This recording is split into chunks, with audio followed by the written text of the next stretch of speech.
Assalamualaikum warahmatullahi wabarakatuh. Ya, bertemu lagi dengan Bu Iva. Dalam video ini, saya akan mencoba menjelaskan jenis dari etnografi. Kalau kemarin saya sudah menjelaskan tentang peran dari etnografi dan ciri dari etnografi, dalam video ini saya akan menjelaskan jenis-jenis dari etnografi. Nah, dalam etnografi itu dibagi menjadi beberapa jenis. Nah, ada 3 jenis etnografi. Yang pertama itu adalah realis, kemudian yang kedua ada studi kasus, kemudian yang ketiga ada kritis. Itu jenis dari etnografi. Oke, saya akan menjelaskan satu persatu dari jenis etnografi tersebut. Yang pertama adalah etnografi realis. Etnografi realis adalah etnografi yang menggambarkan suatu kehidupan masyarakat, suku, bangsa, dan budaya secara objektif berdasarkan informasi yang diperoleh secara langsung melalui penelitian di lapangan. Jadi etnografi realis ini adalah etnografi yang paling banyak dikembangkan para antropolog untuk kepentingan suatu ilmu. Nah, dia mencoba untuk menjelaskan dan menggambarkan bagaimana kehidupan suatu suku bangsa secara detail dan mendalam. Dia berusaha untuk memberikan informasi yang objektif. Dia memberikan gambaran secara mendalam dan objektif agar masyarakat itu tahu bagaimana kehidupan suku bangsa dan budaya yang diteliti oleh peneliti atau etnografer. Dia melakukan penelitian secara mendalam dengan melakukan wawancara dan observasi. Dia melakukan observasi partisipatoris, dia melakukan penelitian langsung di lapangan sehingga dia akan memahami bagaimana kehidupan suatu suku bangsa dan bagaimana karakteristik kebudayaan yang terjadi pada suatu suku bangsa tersebut. Itu etnografi realis. Dia menggambarkan kehidupan suatu suku bangsa secara mendalam dan objektif. Bagaimana sih ciri etnografi realis itu? Ciri yang pertama, biasanya dalam laporan penulisan etnografi, dia menggunakan sudut pandang orang ketiga. Peneliti menggunakan sudut pandang orang ketiga. Misalkan saya diganti dengan sudut pandang ketiga adalah nama, dia. Nah, itu sudut pandang ketiga. Kalau sudut pandang orang pertama kan menggunakan kata saya, menggunakan kata aku, menggunakan kata peneliti. Tetapi jika sudut pandang orang ketiga, dia lebih menggunakan kata ganti dari saya. Misalkan nama. Nah, menggunakan nama Bu Iva, Indah, Ayu. Nah, itu adalah sudut pandang orang ketiga. Menggunakan kata ganti. Kemudian, ciri yang kedua dari etnografi adalah peneliti memaparkan data-data objektif dalam informasi yang terukur dan bebas. Maksudnya seperti apa kok terukur dan bebas? Nah, di sini para etnografer dia mencoba menjelaskan fenomena yang terjadi di masyarakat sesuai apa yang terjadi di masyarakat, benar-benar real. Dia tidak terikat oleh suatu kepentingan tertentu. Jadi tidak ada maksud tertentu di balik apa yang disampaikan oleh etnografer. Dia benar-benar memberikan informasi yang real yang terjadi di masyarakat. Tidak ada masuk tertentu. Misalkan ada kepentingan politik, tidak ada. Tidak ada kepentingan ekonomi dan kepentingan-kepentingan lainnya. Jadi dia benar-benar memberikan informasi yang real yang terjadi di masyarakat. Tidak ada embel-embelnya. Nah, biasanya kan kalau para caleg dia melakukan sebuah tindakan karena dia ingin mendapatkan suara.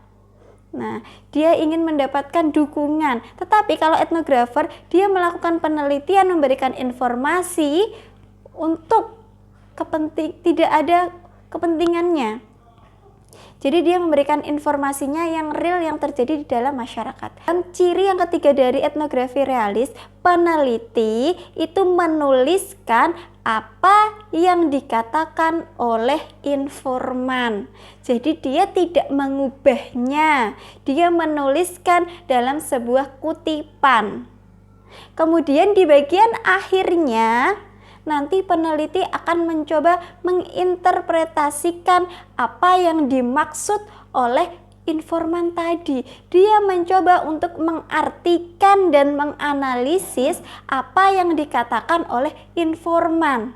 Jadi dalam penelitian realis ini dia berusaha untuk menyajikan kehidupan masyarakat yang terjadi di sana. Dia berusaha agar si pembaca itu mampu merasakan apa yang dirasakan oleh peneliti ketika dia melakukan penelitian di tempat tersebut. Jadi para pembaca itu bisa benar-benar merasakan apa yang terjadi di masyarakat tersebut, di suku bangsa tersebut. Nah, itu keunggulan dari penelitian atau etnografi realis. Sampai di sini sudah paham? Oke, kalau sudah paham saya akan melanjutkan pada etnografi studi kasus.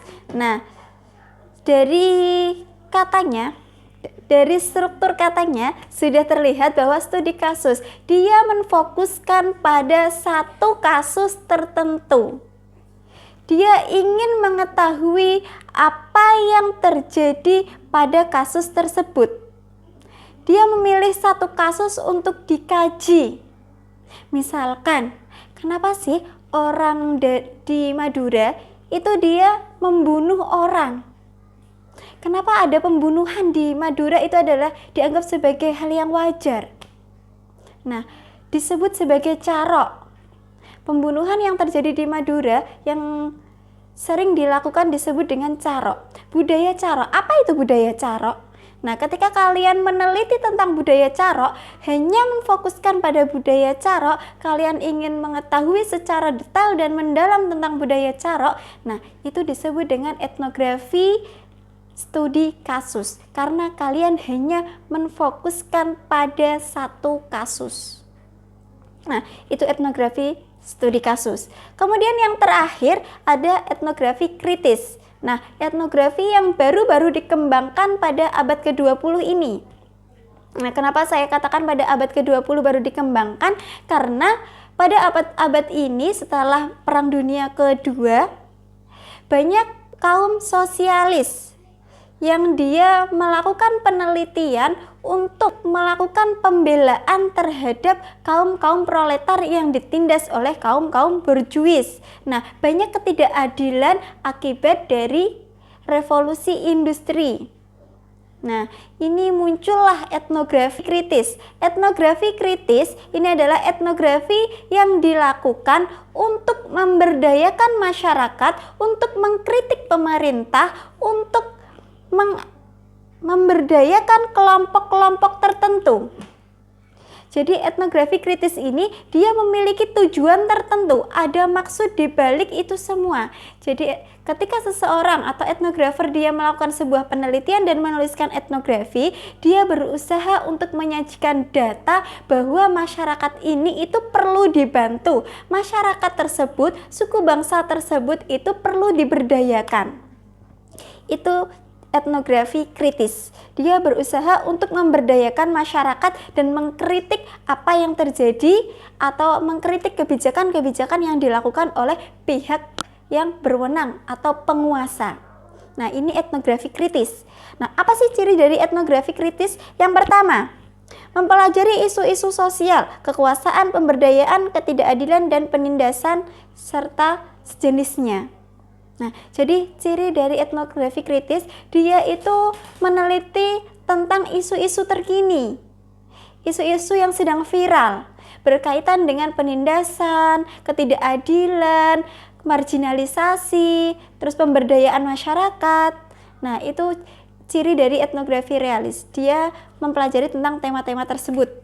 Kemudian ciri yang kedua, bertujuan untuk menghentikan marginalisasi. Apa itu marginalisasi? Marginalisasi itu terpinggirkan, orang-orang yang terpinggirkan, orang-orang yang diluarkan.